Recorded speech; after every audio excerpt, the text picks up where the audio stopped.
Dina, kumusta ka na? Hi, Ador! Okay lang naman. Ay, long time no si Pinsan ah. Kagagaling ko lang sa ospital. Eh, bakit? May sakit ka ba? Wala. Every year nagpapacheck up ako just to make sure na healthy ako. Every year? Uy, grabe ang yaman mo naman. Hindi ba mahal yun magpa-check up? Pinag-iipunan ko yun. Part na talaga yun ng monthly budget plan ko.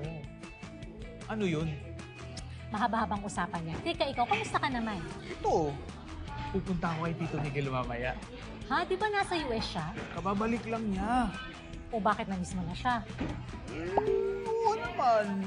Tsaka, baka sakali rin, makautang ako. Di wow. Napalaki kasi ako ng gastos dun sa credit card. Kailangan ko lang bayaran. Ha? Pero hindi naman overdue. Yun na nga lumalaki na yung interest. Minimum na kasi yung binabayaran ko kada buwan. Okay na yan, sabihan mo si Ma'am Jeremy. Sabi ko, gusto talaga palagi yung ipon ko dahil sa dami ng gastusin. Gusto ko pa naman sanang bumili ng motor. Alam mo, pwede mong gawing motivation yung Ano pangarap sabi? mo eh. Para Pero okay mabayaran lang, mo it's yung okay credit lang. card eh. Huwag ka na mag-assessment. Yung pangarap Refreshing yung lang motor. kasi kayo, Oo. kayong dalawa ni Tawag ko Delia. dyan, financial. Sinabi Hindi ko na gets. dun sa Feeling ko, kailangan mo na rin magpa-check up. At Uy, wala na nga akong pera, magpapacheck up pa ako. ikaw talaga. Alam mo, kung merong physical health, meron ding financial health. Dapat inaalagaan yun. 20 kayo Paano ah? ba? Gusto mo tulungan Marami kita? kayo, di ba? Uy, sige, halika, coffee tayo. Libre mo? 11? Di bali na lang pala. Bakit? Joke lang. O sige, ako muna ngayon, pero Bakit next time ka ikaw muna? na. Oh, sige, game. Sige.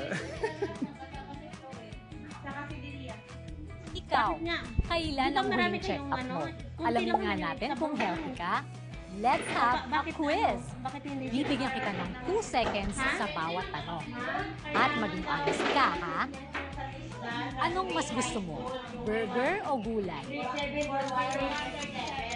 Prutas o chocolates? Last na, mas gusto mo bang mag-shopping o magtipid? Kasi sa abroad Sabi din ko sila, nga, hindi na sila kung dapat may mag- physical health, meron din financial Yun nga, health na siya yung kailangang silang alagaan. dalawa. Kahit pa mas gusto natin ng burger o chocolates, mas nakagaganda sa kalusugan ang pagkain ng mga prutas at gulay.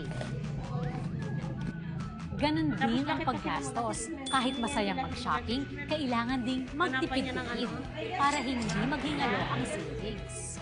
Hindi ah. Yung Ang mga check-up requirements para na sa iba. ating Tapos, financial siyempre, health yung ay tinatawag nating financial planning. Dati na yan sila nakatest. Ang financial planning ay ang komprehensibong pagsusuri ng financial state ng isang individual o household sa kasalukuyan at pangkinabukasan. Ginagawa natin ito para siguradong ma-monitor natin ang pasok at labas ng pera. At sa ganitong paraan natin makakamtan ang ating mga pangarap.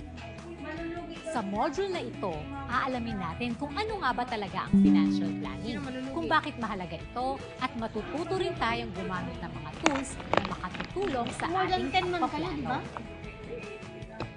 Ready ka na bang maging financially healthy?